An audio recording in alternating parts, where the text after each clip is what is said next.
Hi, and welcome to the SoCal Yearbook Out Education Series designed to inspire, encourage, support, and make your life easier.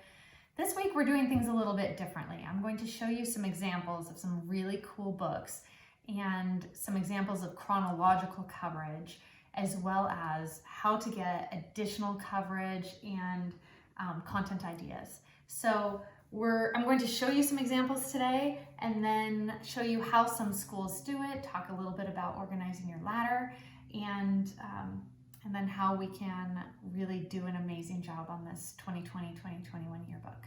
So if you can come around here and take a look, we're going to start off with this book right here. Some people are a little concerned about doing chronological books. It's all the rage this year.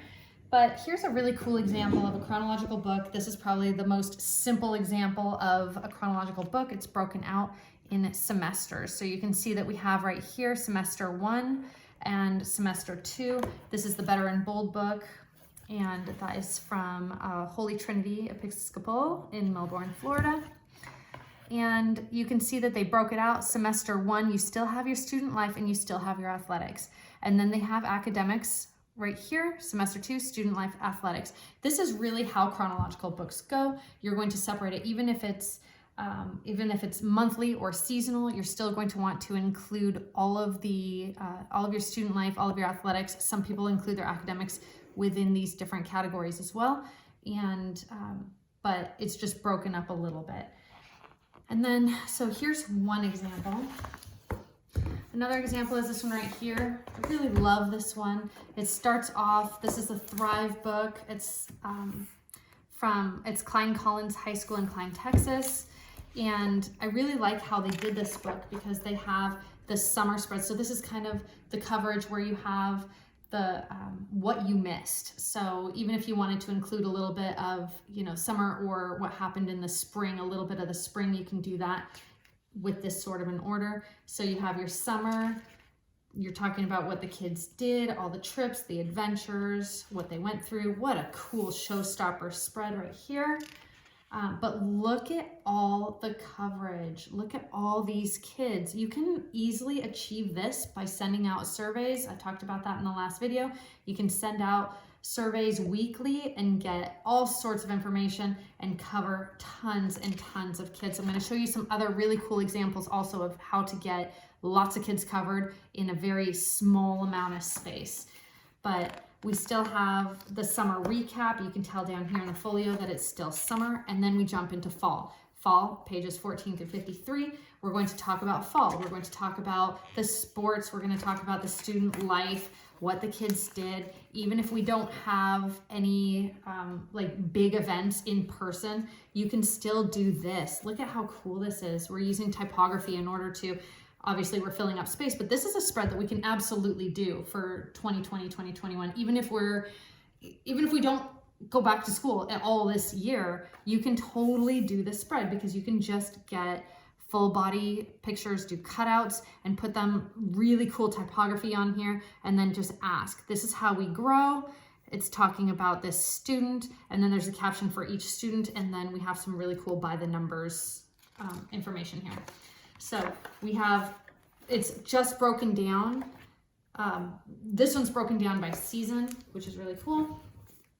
I have another one right here, again, broken down by season.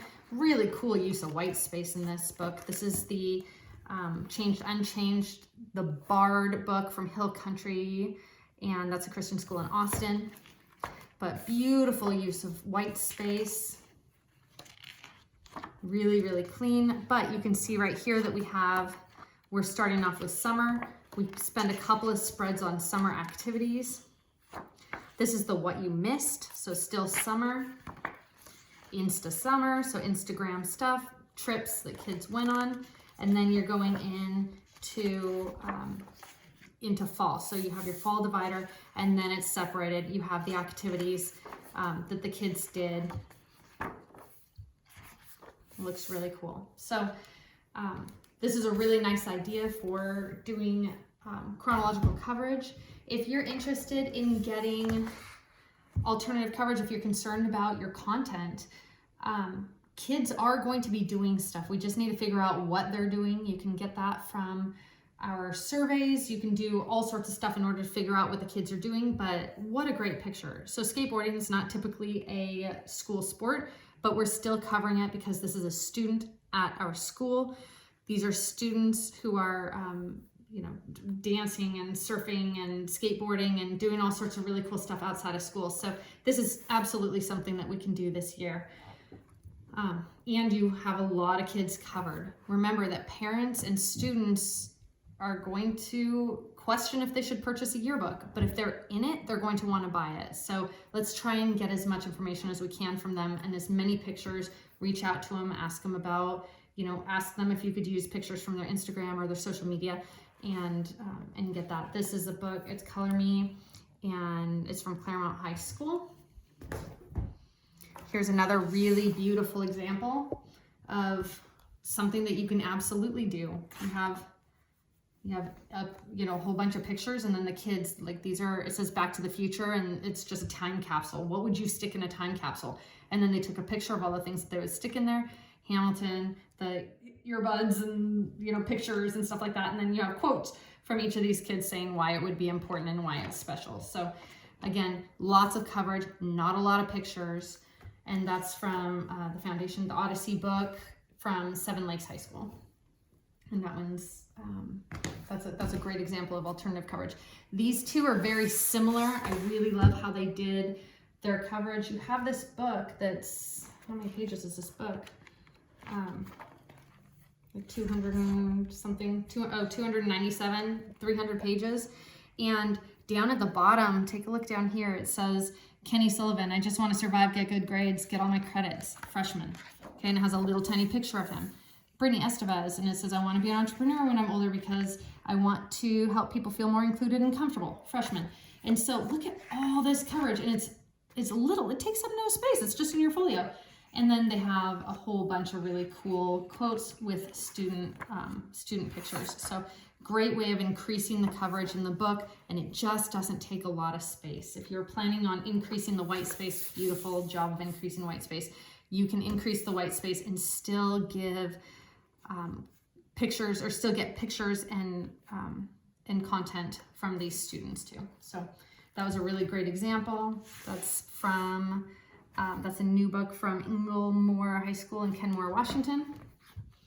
And then here's another one right here. This is the U United from Rock Canyon High School in Colorado, Highlands Ranch, Colorado.